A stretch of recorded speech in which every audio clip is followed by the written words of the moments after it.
How to look up your Social Security earnings history. All right, so they changed the Social Security statements, 10 years or something like that ago, and they don't mail them out anymore. Oh, that's, that right there, not mailing them out. It's for the good, but I don't like the new statements. But anyway, it is what it is, the newer statements now. And here, we're going to go to Wanda Worker, February 2nd, 2023. This is just off the SSA website here. And you can see right here, they got her earnings record. Her earnings tax for Social Security. This is just her taxable wages subject to Social Security. So she could have made a lot more than this that were not taxable because we have the earnings cap. Anyways, you can see right here, the 10 years in the 70s, she made all of $2,142 of taxable Social Security income. And that was in 1970s dollars. It hasn't been adjusted, hasn't been indexed for the average wage index. That happens later. So just remember, that is your real number that she got back then. $2,142 in the 70s is what she had a taxable Social Security. 87,000 in the 80s, and then 250 roughly thousand in the 90s. Now the problem with this is everything's consolidated. We don't know. I mean, that's all right. It looks good, but is it right? We don't know. And I just want to share with you something why you need to keep up on this. And again, should you waste hours and hours and hours? No, but we have massive errors in the government data all the time. I'm just going to show you something here. The whole point about this was I just got to reading this right here. Right here. The survey, I can't remember what the SIP is called, the Survey for Income, I forgot what it's called. Anyway, the Social Security processing error and its impact on poverty estimates. Since its redesign in the 2014 panel, the SIP, I can't remember what it's freaking called, this SIP is called anymore. I've read a million things on this morning. Anyway, the SIP has an overcount of Social Security income. This is through the Census Bureau, but still, these are the government entities which we rely on to give us a fair shake when it comes to our benefits. Census Bureau staff have reviewed the issue and identified a processing error of gross Social Security benefits amounts. The processing error often overstated income among families and households with Social Security income, thus reducing the likelihood these families would be in poverty. All right, this led poverty rates in 2014 to 2021 SIP to be lower than they otherwise were. Now, it wasn't a huge change, I will tell you, but there was still an error. There's still an error. In fact, it was 30 basis points. But about 3,000 people per million people were underreported as being impoverished, if that makes sense. Again, not a huge error, nothing nefarious, but it was an error nonetheless. And I shared with you before about how Social Security Administration used to use the Census Bureau, the CPS, the current population survey, in analyzing how big of an impact Social Security had on income as well as poverty. I mean, that's just two errors right there, significant errors. That one lasted from 2014 to 2021, I think is what they said. The other area lasted basically as long as Social Security had been reporting up until about 2017. So we know we have errors, and that's why it puts back on you the impetus to make sure if there's an error to fix it. All right, so this is a real easy fix, I'll tell you.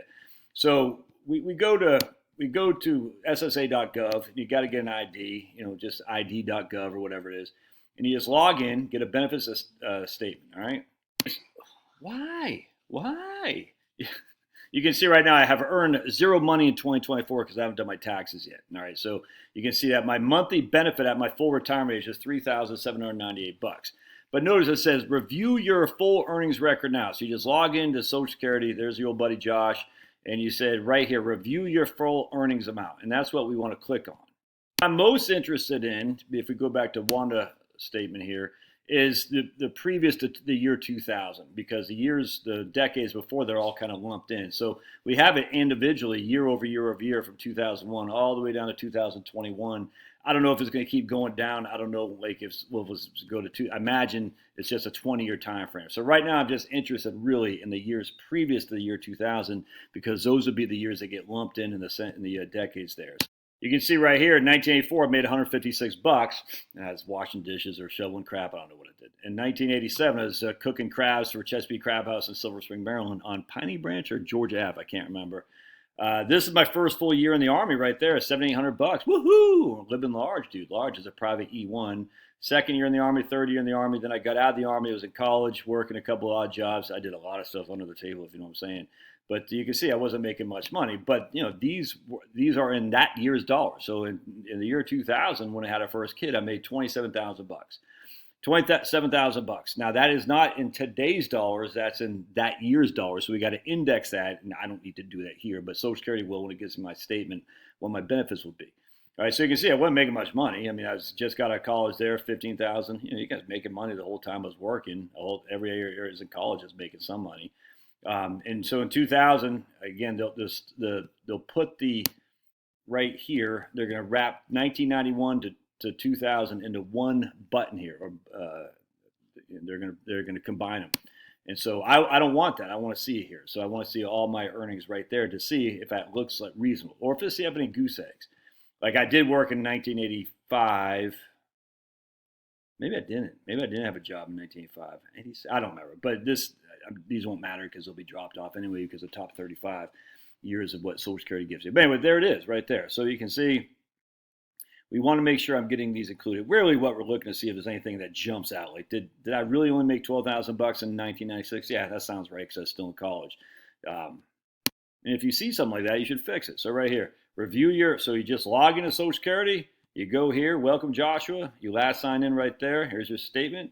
Here's if you need a replacement card, benefit verification letter, review your earnings record now. It's fantastic, works like a charm. How do you fix it? I don't know. I imagine there's a thing in here.